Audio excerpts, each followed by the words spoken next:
The interstellar communications array sat high above Earth, spinning slowly in the darkness of space.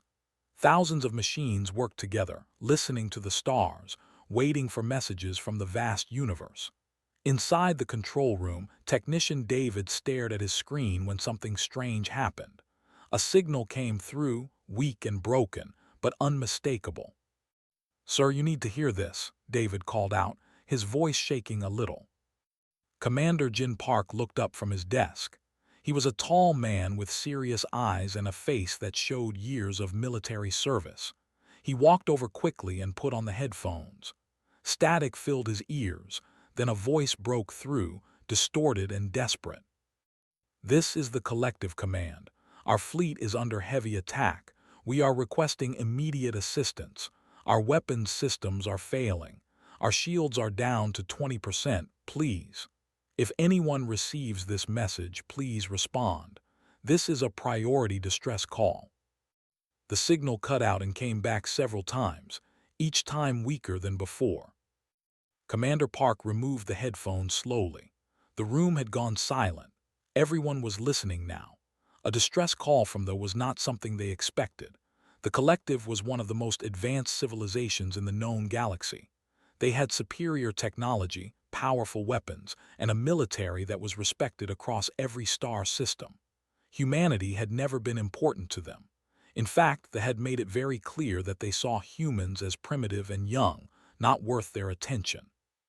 "Get me the United Earth Government Emergency Council right away," Jin Park ordered. "And record that signal. I want every word translated and analyzed." Within an hour, the emergency room filled with the most powerful people on Earth. They sat around a long table, their faces showing worry and confusion. Secretary of State Maria spoke first. "Are we absolutely certain this is a genuine distress call?" she asked. "Could this be some kind of trick?" "The signal comes from deep space near the expanse," David explained. "The technology used to send it matches known communication systems.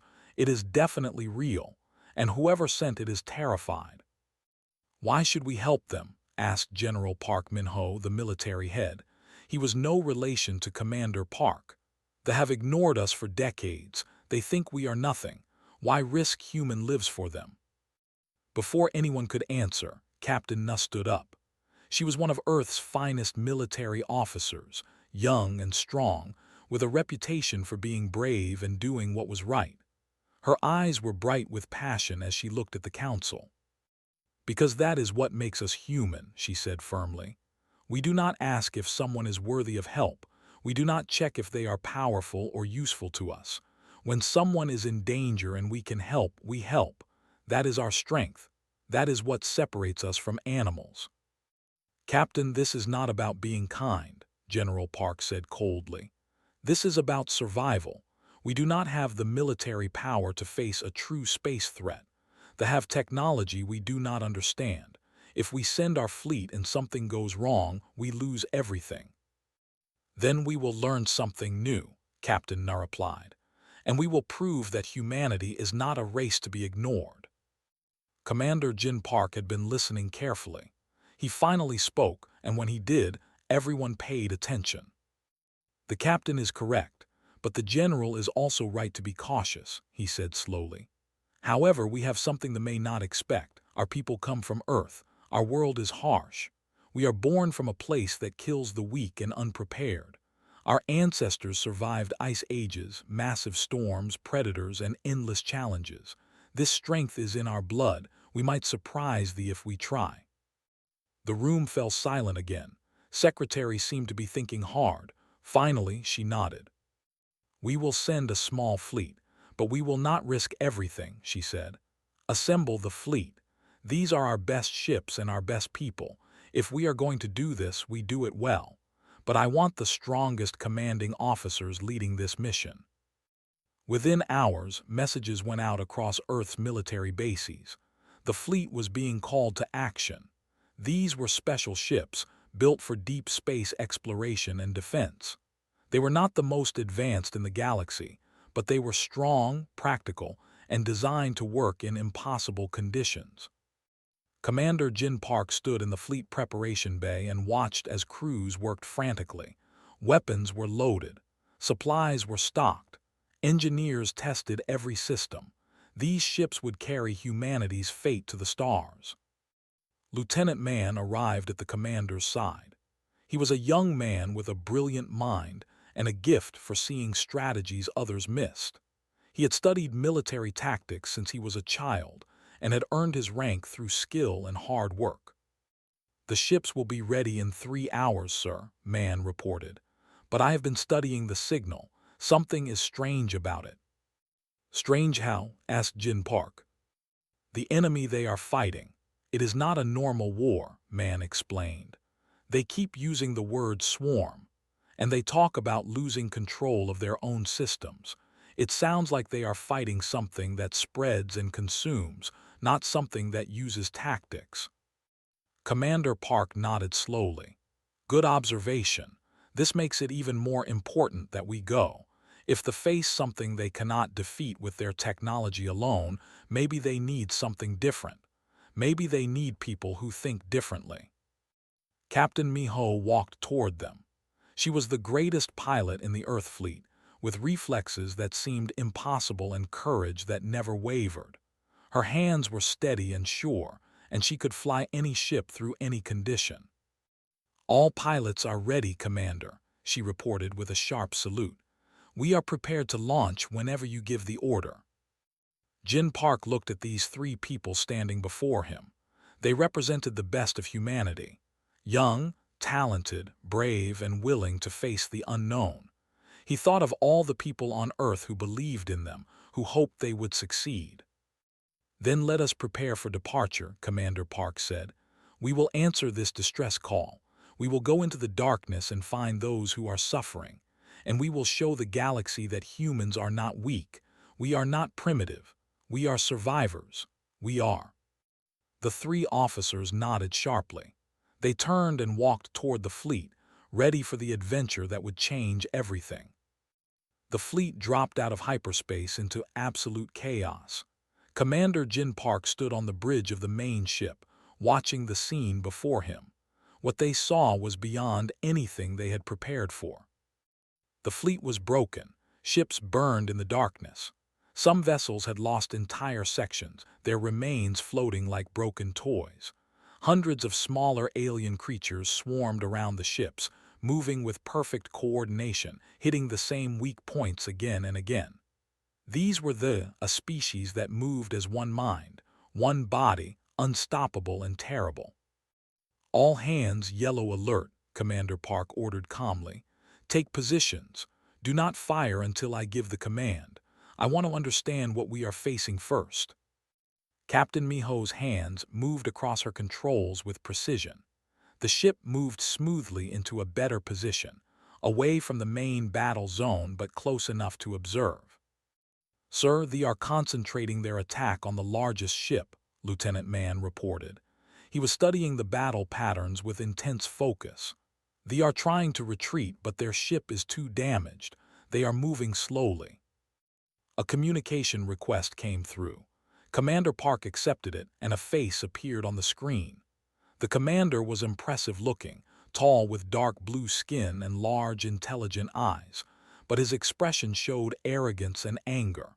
This was Supreme Commander, leader of the entire fleet. "Who are you?" demanded, his voice harsh and cold.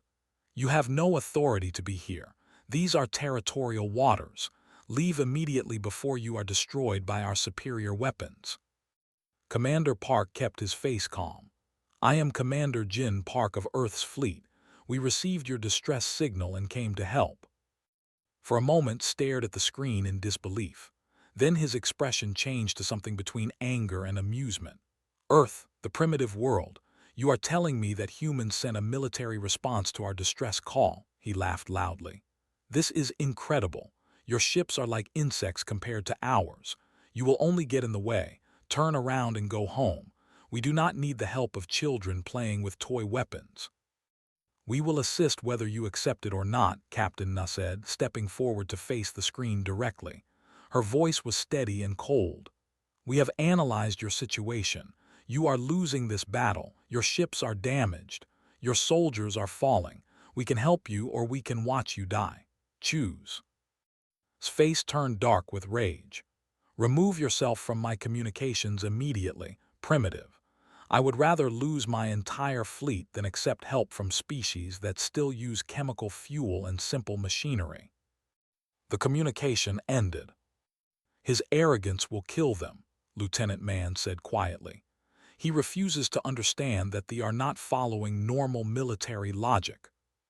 Commander Park nodded. "He is looking at this like a traditional war. He thinks if he has better weapons and more shields, he will win.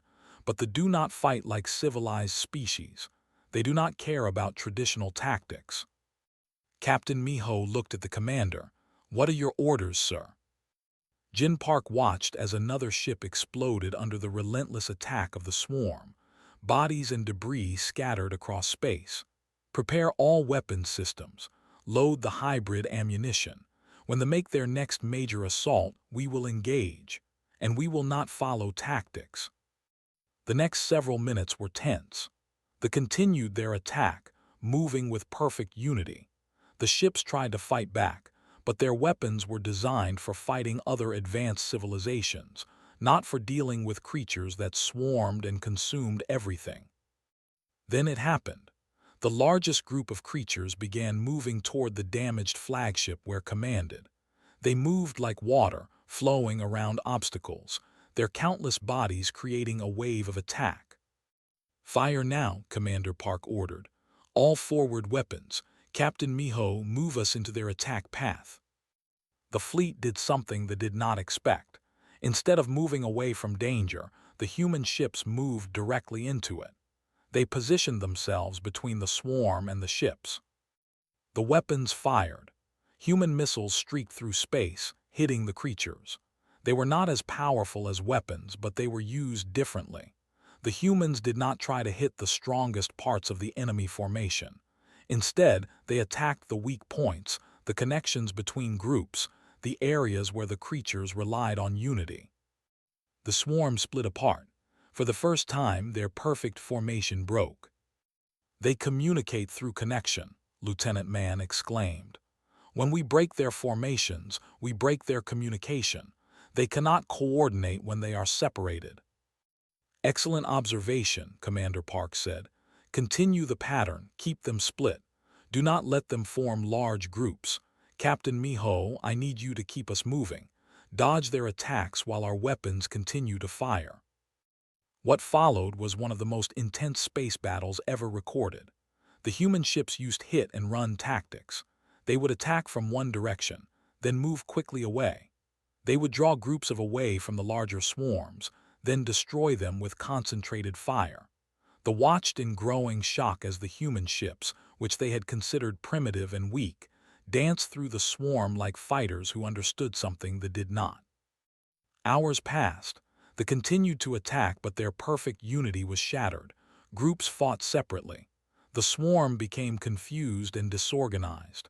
The constant pressure on the ships eased. Slowly, they began to pull back, their coordinated assault broken. Finally, as the sun of the nearby star began to set on the battlefield, they retreated into deep space. They did not disappear completely, but they stopped attacking. The immediate threat was over. Supreme Commander appeared on the communication screen again. His expression had changed completely. The arrogance was gone, replaced with something else, something that looked like fear. "How did you?" he started, then stopped. "That was impossible. Your weapons are inferior. Your technology is ancient. Yet you broke the coordination when our entire fleet could not." Commander Park looked at the leader calmly. "On our world, we learn to fight things that are bigger, faster, and stronger. We learn that the only way to survive is to be smarter, more creative, and more willing to risk everything. They may be united, but we are unpredictable. That was your mistake, Commander. You fought them like civilized beings fight wars. We fought them like predators fight for survival." The screen went dark. On the bridge of the ship, the crew looked at each other. They had done something impossible. They had proven that humanity belonged among the stars, not as followers or students, but as warriors and survivors. "Set course for the command station," Commander Park ordered. "We have a lot of questions for them, and they have even more to answer to us." The meeting room aboard the command ship was filled with the best minds from both the human fleet and the collective. Maps and three-dimensional displays showed the positions, their movements, their patterns. But the conversation was not what Supreme Commander wanted to hear. Dr. O, the chief for the human fleet, stood before the assembled group. He was a man of about 50 years old, with intelligent eyes and hands that moved as he spoke. He had been studying this since the battle began. "They are not independent creatures," he explained, his voice clear and focused. "Each is part of a larger hive mind. They communicate through a form of neural connection that we do not fully understand yet. When they attack as one unit, they are literally thinking as one organism." "We already know this," said coldly. "Our scientists discovered this years ago. It makes them impossible to defeat. We cannot strike at their brain because they have no single brain. They are unified in a way that makes them unstoppable." "That is where you are wrong," Dr. O said quietly. "Unified is also their greatest weakness. If you can disrupt their connection, even temporarily, they fall apart. They become confused, disorganized, unable to function as a swarm." Commander Jin Park leaned forward. "Do you have a way to disrupt this connection, Doctor?" "I have a theory," Dr. O said. He clicked a button and a human brain appeared on the display screen. "The human mind is different from the collective consciousness. Our brains are individual. We think in separate ways. We are creative, unpredictable, and sometimes illogical. This is normally a weakness compared to but it could be a weapon." He continued, "If we can broadcast neural patterns that match human brain activity, patterns that are random and unpredictable, the hive mind might not be able to process them. It could create what we call interference, like trying to hear someone speak when hundreds of people are talking at once. They would not be able to communicate with each other. They would attack each other. They would fall apart." The room fell silent. Lieutenant Mann finally spoke. "This is extremely dangerous. You would need to broadcast from within or very close to the formation. Anyone doing this would be exposed to attack." "Not just exposed," a scientist added. "They would be certain to die. No ship could survive in the middle of a swarm." "Unless we were fast enough," Captain Miho said quietly. All eyes turned to her. "I can get a small ship in and out before they know we are there. I can fly better than they can fight." "That is suicide," said flatly. "I will not allow human pilots to die for problems." "This is not about you," Captain Na said firmly. "This is about finishing the battle. This is about saving both our peoples. If they are not stopped here, they will move on to destroy other worlds. How many species will die then? How many civilizations will fall?" Commander Park stood up. He looked at Dr. O. "How long would it take to build this neural disruptor?" 6 hours, Dr. O answered. "Maybe less if we have the right equipment, but it will be dangerous. We are trying to create something new, something that has never been done before." "Then we have 6 hours, Jin Park said. He turned to Captain Miho. "Can you be ready to fly in 6 hours?" "I can be ready in 3, Miho replied. Her face was calm and serious. "Let me choose my crew, the best people we have. We will do this." The next 6 hours were a blur of activity. Dr. O worked with both human and scientists. They gathered equipment, built circuits, created machines that could convert human brain patterns into signals that could be broadcast across space. The neural disruptor was not big. It fit into a special container that was barely larger than a human torso. But inside it, technology and biology merged in new ways. Captain Miho selected her team carefully. Lieutenant Park Sung would be her co-pilot. Engineer Han Wu would operate the neural disruptor, and Captain Jin would lead a small support team to protect them during the operation. As they prepared, Commander Park pulled Captain Miho aside. "You understand what we are asking of you, do you not?"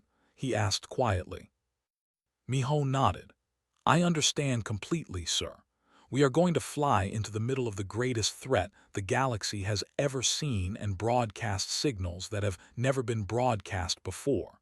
And we are going to do it with no guarantee that it will work.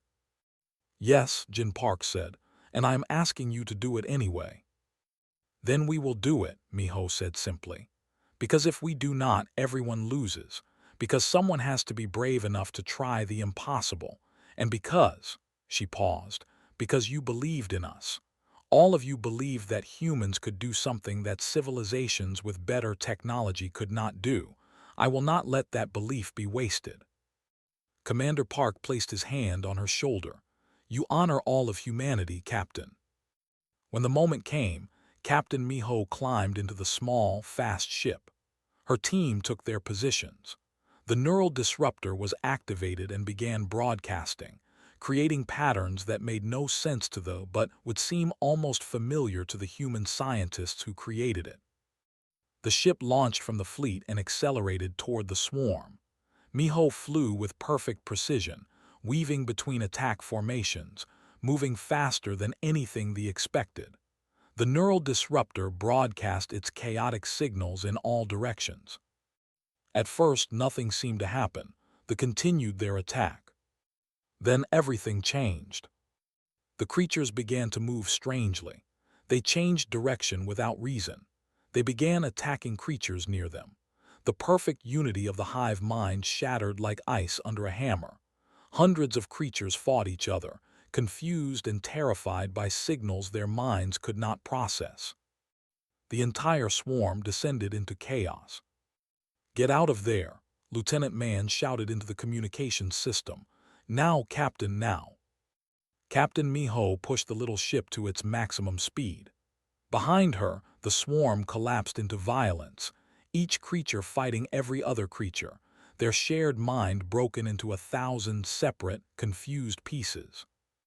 Her ship screamed away from the chaos, the neural disruptor still broadcasting its human patterns of beautiful, chaotic unpredictability.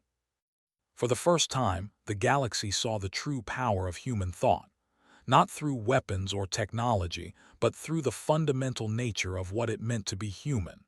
The creativity, the unpredictability, the willingness to think in ways that no other species could match. The swarm was broken, not defeated militarily but defeated mentally. Their greatest strength, their unified consciousness, had become their greatest weakness when faced with something it could not understand, could not predict, and could not control. As Captain Miho's ship pulled back to safety, the entire human and fleet erupted in victory signals. The High Council chamber was the largest room on their command station. Tall ceilings stretched upward. Hundreds of leaders sat in tiered rows, looking down at the main floor. Commander Jin Park walked across that floor slowly, his steps echoing in the massive space. Behind him walked Captain Nui and Captain Miho. Behind them came Dr. O. Supreme Commander sat in the highest position, but he was no longer the arrogant being who had spoken to Commander Park days before. Fear lived in his eyes now. Real fear. We are grateful, began, his voice formal and controlled. Your assistance saved our fleet. Our people owe you a debt that we will not forget. However, we have many questions about how you defeated thee in a way that our entire military could not. Commander Park stood silently for a moment before speaking. His voice was calm and steady, but it carried a weight that filled the entire chamber. You want to know our secret, Jin Park said. You want to understand how we, with our primitive technology and inferior weapons, accomplished what your advanced civilization could not. Is that correct? Yes, answered. He leaned forward slightly. How is this possible? Commander Park took a deep breath. Because we come from a world that your scientists would call impossible to live on. We come from a world where weakness does not survive. We come from a world called Earth, which you know as a... The chamber erupted in whispers. Leaders turned to each other, their voices rising in confusion and shock. You are claiming that humans evolved on a asked one of the High Council members, a female with silver eyes. "This is not possible, cannot support intelligent life." "And yet we stand before you," Captain Nu said calmly, "proof that it is very possible." Commander Park continued, his voice growing stronger. "When you look at Earth, you see a primitive world. You see people using ancient technology. You see a young civilization. But what you do not see is what created us. Our sun burns hotter than the sun over you. Our gravity crushes harder. Our weather creates storms that would destroy your cities in minutes. Our predators would hunt your greatest warriors like animals." He paused, letting his words settle into the minds of the listeners. "We did not develop technology to make life easier," Jin Park said. "We developed technology to survive. Every invention our people ever made was born from the need to fight against a world that wanted to kill us. Every military tactic we know comes from facing enemies that were bigger, faster, and stronger than us. We learned that technology alone is not enough. Strength alone is not enough. Power alone is not enough." Captain Miho stepped forward. Her voice was quiet but carried perfectly through the massive chamber. "We learned to think. We learned to adapt. We learned to believe that impossible things could be done if we refused to accept failure. On Earth, the weak die, the slow die, the ones who give up die, but the ones who think, who adapt, who refuse to stop fighting, they survive." Dr. O added his voice. "They were united, yes, but they were also predictable. They fought the same way every time because their unified mind has no room for creativity or surprise. But humans, we are chaos. We are unpredictable. We make plans and then we break our own plans when we think of something better. We do things that seem impossible because we do not always understand why they are supposed to be impossible." "And this is why you defeated them," Supreme Commander said slowly, understanding dawning in his eyes. "This is why we defeated them," Commander Park agreed. "Because we are adapted to do exactly what you needed done. You have spent your existence perfecting technology. You have built structures of order and discipline. This is strength, yes, but it is also a weakness. They understood your patterns. They knew how you would fight because civilizations like yours always fight the same way." Jin Park's voice became even more powerful. "But we are different. We are the children of we break patterns. We create new strategies that no one expects. We look at your impossible problems and see opportunities to do something that has never been done before. And we do it, not because we are smarter, not because we have better technology, but because we come from a place where surviving the impossible is the price of existence." The chamber had gone completely silent now. Everyone in the room was listening with complete attention. "I tell you this," Commander Park said, "not to boast but to warn you, to warn all of the galaxy. Humanity is not a young species trying to find its way. We are a species that survived where survival should have been impossible. We are the proof that strength can come from struggle. We are the proof that the weak can defeat the strong if they are willing to think differently." He looked directly at Supreme Commander, "And we are just beginning to show the galaxy what we can do." A silence followed that seemed to last forever. Then one of the High Council members, an elderly male with deep blue skin, stood up. "I have lived for 200 of your Earth years," he said, his voice ancient and wise. "I have seen many wars, I have seen many species, but I have never heard anyone speak truth the way your commander just spoke. We have been foolish. We thought that technology and advancement meant understanding, but understanding comes from struggle. Understanding comes from the fight to survive." He bowed his head in the gesture of deepest respect. "Humanity is not primitive. Humanity is evolved in a way we can barely comprehend. You are not young.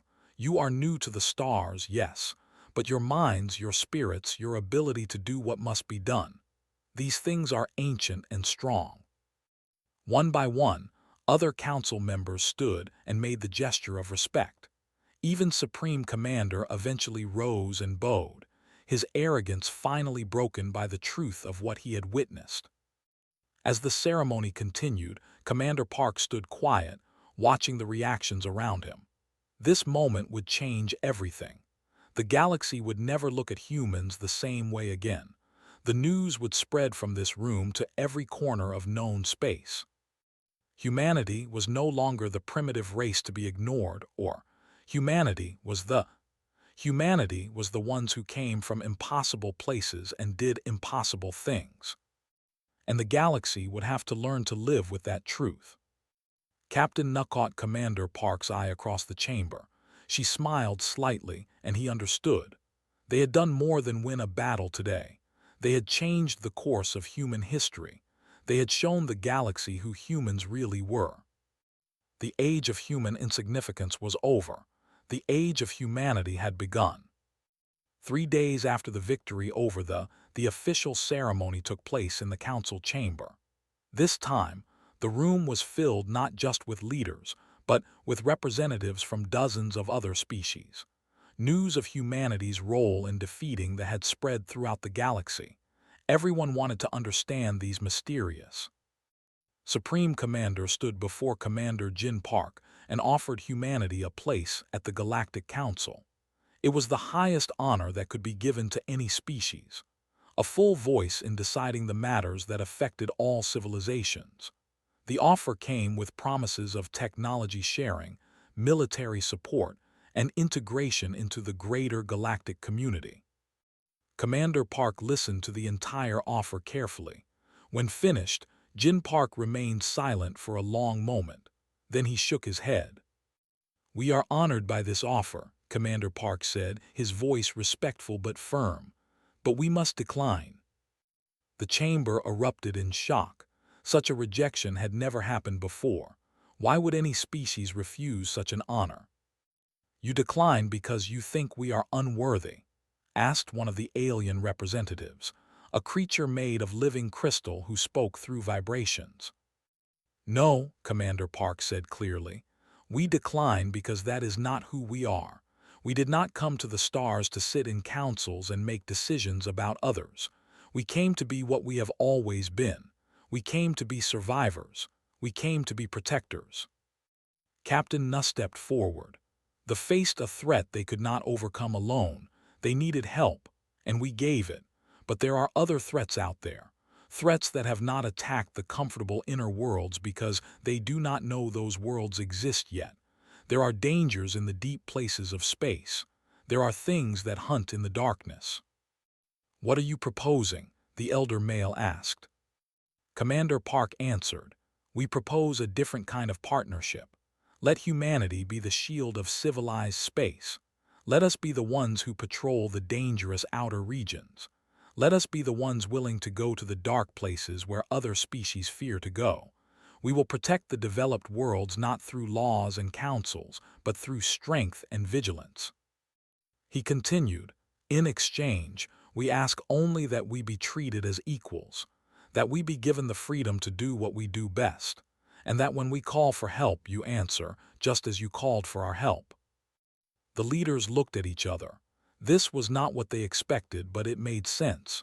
Humanity did not want power through politics. Humanity wanted power through action. "We accept this proposal," said finally. He extended his hand in the gesture of agreement. Commander Park shook his hand firmly. 2 weeks later, the ceremony for Captain Nuh's promotion took place aboard the largest human ship. She knelt before Commander Park, and he placed a new uniform on her shoulders. The insignia marked her as Admiral, the highest rank in the human military fleet. "Admiral," Commander Park said formally, "I am giving you command of the fleet. Your mission is to protect the outer systems. Your mission is to hunt the threats that would consume the galaxy. Your mission is to be the sword that civilized space relies on." Nuh stood, her new uniform fitting her perfectly. "I accept this honor, sir. I will not fail humanity." "I know you will not," Jin Park said. In the Research and Development Center, Dr. O worked with a team of human and engineers. Before them, the design of a new ship was taking shape. This ship would not be modeled after either human or designs alone. It would be something new. "This ship will be built for adaptation," Dr. O explained, pointing at the design. The structure will be flexible, allowing for rapid repair and modification. The weapons systems will be designed for creative use, not just for following standard firing patterns. The ship's computer will incorporate human decision-making principles. It will be unpredictable. It will be dangerous. It will be beautiful, said an engineer named. It will be the first true human warship. No, Dr. O corrected. It will be the first ship designed specifically for, and I believe it will terrify every enemy that ever faces it. The day came for the fleet to depart. Admiral Nuss stood on the command bridge of her new flagship. The ship was called the Earth's Challenge, named to honor the world that had created such warriors. Around her, 100 ships gathered in formation. Some were the original vessels from the rescue mission. Others were new ships, built or donated by the and other allied species. This was humanity's true military fleet, ready to protect the galaxy and prove that we're the equals of any civilization. On the bridge with Nuss stood the officers who had made this victory possible. Captain Miho, now one of the most famous pilots in the galaxy. Lieutenant Man, promoted to the rank of commander for his tactical genius. Dr. O, now the chief architect of human military technology. Supreme Commander sent a final message. Go with our blessing, Admiral. Go and do what you do best. Go and show the galaxy why are to be respected and feared. Go and protect us all. Admiral activated the fleet communication system. Every ship, every crew member could hear her words. People of Earth, she said, her voice strong and clear, we have been given a great responsibility. We have been chosen to be the protectors of civilization, not because we have the most advanced technology, not because we are the strongest, but because we are willing to go to places others fear. We are willing to do things that seem impossible. We are willing to be what must be done. She paused, letting her words settle. Our world, Earth, is a harsh place. It made us strong, it made us creative, it made us survivors. Now we carry that strength to the stars. We carry that spirit to every corner of the galaxy. We will not fail, we will not stop, we will not accept defeat. The fleet's engines activated. All 100 ships began to move together, their formation perfect and powerful. Set course for the outer reaches, Admiral ordered. There is trouble in the darkness, and we are coming. The ships jumped into hyperspace, leaving only a trail of blue light in the black void of space. Behind them, the message spread throughout the galaxy. They are on patrol, civilization is safe, the humans are watching. In the darkness of deep space, things that had lived for millions of years felt something new. They felt fear, because they had heard stories of a species that came from a world of death, a species that survived the impossible, a species that did things no other civilization would dare attempt. The humans were coming, and nothing in the galaxy would ever be the same. On Earth, far below in the blue and green world that had created them, humans looked up at the stars. They knew that their brothers and sisters were out there, protecting the frontier, keeping the darkness at bay. The age of humanity had truly begun, and it would echo through the cosmos for generations to come. The message was clear, sent to every species and every corner of the galaxy. Never underestimate those who come from never mistake survival for weakness, and never, ever think that you are alone in the darkness. Because they are always watching, and they are always ready.